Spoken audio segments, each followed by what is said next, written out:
আমরা ঢাকা থেকে পটুয়াখালী আমতলীর উদ্দেশ্যে একটা ক্লাব ওপেনিং জন্য যাচ্ছিলাম। সেখানে সদরে একটি গাড়ি এসে আমাদেরকে চাপ দেয়, তখন আমরা আমাদের ড্রাইভার বাঁচানোর জন্য কাছে লাগাতে আমরা হালকা ইনজুর হই। ঠিক আছে, থ্যাংক ইউ সবাইকে। এখন সবাই ভালো আছে।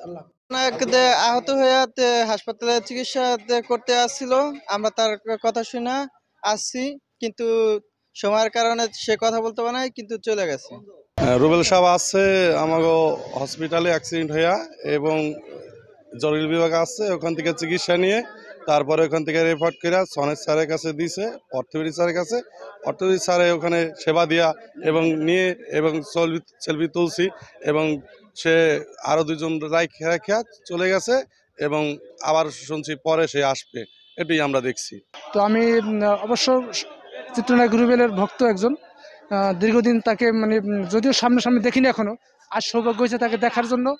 সে মাদারীপুরের তাঁতিবাড়ি সমাদর এলাকায় অ্যাক্সিডেন্ট হয়েছে, সেই সুবাদে মাদারীপুর সদর 250 বেডে সে চিকিৎসাধীন অবস্থায় ছিলেন এবং সেখান থেকে সে চিকিৎসা নিয়ে ফিরে গেছেন। এই জন্য আমরা তাকে সরাসরি দেখতে পাইয়া খুব একদিকে যদিও সে চিকিৎসাধীন অবস্থায় আসছে, কিন্তু আমরা আনন্দ পেয়েছি তাকে দেখা। হ্যাঁ, রুবেলকে সচক্ষে দেখছি, ভালো লাগছে আর কি। মাদারীপুরে এই প্রথমবার আসে চিত্রনায়ক, দেখে অনেক ভালো লাগছে। তো আমাদের সদর হাসপাতালে মাদারীপুরে চিকিৎসা নিতে এসেছেন, আমরা সবাইকে প্রাথমিক চিকিৎসা দিয়েছি। মোটামুটি সবাই মাইনর ইনজুরি, খুব বেশি মেজর কোনো সমস্যা কারণে সবাই আলহামদুলিল্লাহ ভালো আছেন এবং আমরা প্রাথমিক চিকিৎসা দিয়ে সবাইকে এখন ছুটি দিয়ে দেওয়ার জন্য ব্যবস্থা, কাউকে ভর্তি করা লাগে নাই, ছুটি দিয়ে দিয়েছি সকলকে, ভালো আছে। না, এর ভিতরে অনেকেই আছেন, আমাদের চিত্রনায়ক রুবেল ভাই উনিও আছেন, ঠিক আছে,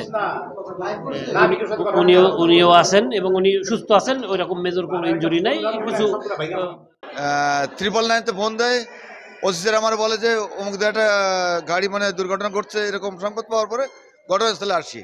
ঘটনাস্থলে আসার পর দেখি রুবেল ভাই একটা ব্যারে পায়ে বসে আছে।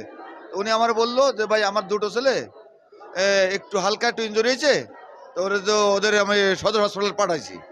তা পরবর্তীতে আমি খোঁজ খবর নিয়ে জানলাম যে ওনার গাড়িটার হালকা চাপ দিচ্ছে, মানে ওনার গাড়ির ড্রাইভার নিয়ন্ত্রণ হারে ওই গাড়ির তেঁতুল গাছের সাথে লাগাই দিচ্ছে, এতটুকু।